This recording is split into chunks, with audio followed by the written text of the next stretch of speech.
નમસ્તે વિદ્યાર્થી મિત્રો, ગુજરાત ગૌણ સેવા પસંદગી મંડળની જે વનરક્ષક તથા ફોરેસ્ટ ગાર્ડની પરીક્ષા હતી એના કોલ લેટર ચાલુ થઈ ગયા છે. પરીક્ષાને લઈને ઘણા બધા અગત્યના નિયમો તથા જે પણ છે એમનો એ આપણે વિડીયોમાં જોઈશું.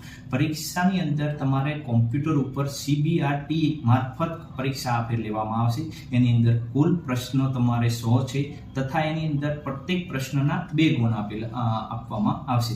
પ્રશ્નોના જવાબ આપવા માટે માત્ર તમારી પાસે 2 કલાકનો સમય રહેશે તથા ખોટો જવાબ આપશો તેને નેગેટિવ 0.25 કપાશે અને જો તમે કોઈ પણ પ્રશ્નનો જવાબ નહીં આપો તો એનો કોઈ પણ નેગેટિવ માર્ક થશે નહીં, જેની બધા વિદ્યાર્થી મિત્રોએ ખાસ નોંધ લેવી.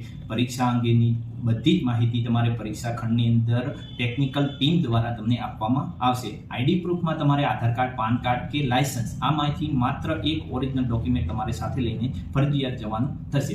સાથે આનો